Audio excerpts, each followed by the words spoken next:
Shane, tell us something, a surprising fact, something of interest, at least what we would think would be interesting about you that we wouldn't know having read your bio, looked at your profile on LinkedIn, read your resume. Tell us something interesting about you that we wouldn't know.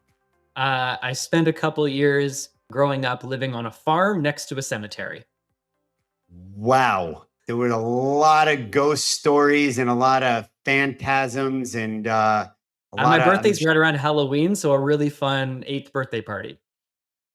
very cool. Very cool. A farm in a cemetery. Ooh, Definitely not on my that's a body. source for a lot of children's stories gone awry. Shane, I'm a pizzatarian. What's your pick? Plain cheese or with toppings? Gotta have pineapple on it.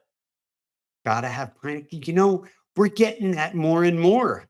So, I think pineapple's trending on our podcast, apparently. Shane, what's the next place on your travel bucket list? New Zealand. New Zealand. I've had the privilege of going a couple of times. It's as lovely as everybody says, and even lovelier when you get there. I liken it to it's a country that is just a wonderful small town. I Yeah, love it's that. really, really cool. I'm so excited. Flights are booked. It's happening. Me and my fiance, it's gonna be amazing. Wow. Well, I only wish you guys the greatest, greatest trip. It's really, really cool. And really, it's lovelier and more magical than what everybody, I'm sure, tells you about when you get there in person. Something that you're horrible at, not great at, sucky at, a skill, something that you would love to be awesome at. Most sports. Pickleball. I'd like to be better at pickleball. Okay. Pickleball it is. Well, the largest room in the house is room for improvement, right? So get into that pickleball room.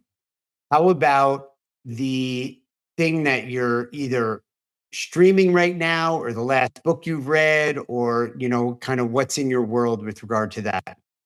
Ooh, I'm just finishing Rick Mercer's new book, The Road Years, and being a proud Canadian myself, and him being a fellow member of the LGBT plus community. It's just been wonderful to read, and he's also hilarious. It's one of the few books I've read that I actually catch myself laughing out loud, whether I'm reading on a plane or in bed.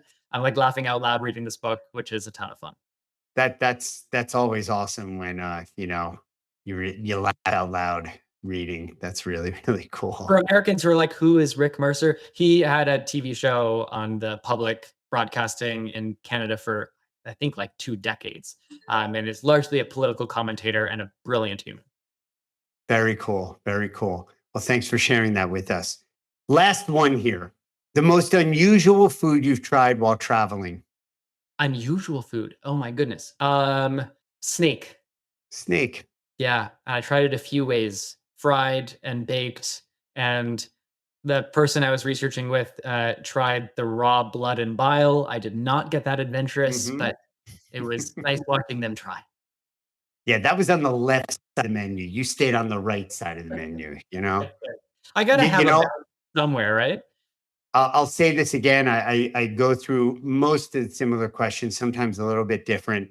This is not the first guest we've had that's eaten snake. So we got So in we the got link pineapple below, you'll and be able to watch the other snake episode. right. We've got pineapple and snake trending. So we're just going to keep an eye on these things.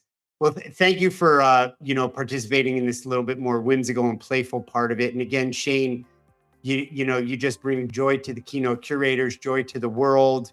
And just thank you so much for that beautiful smile and that beautiful spirit and your generosity. Thank you. And thank you, Seth, for being such an incredible partner in crime behind the scenes. And most importantly, setting us up for success, because when I'm hired for an event that I know you're a part of, I know it's been well curated and I know I'm a great fit for that client. Well, thank you. That's very nice. I appreciate that.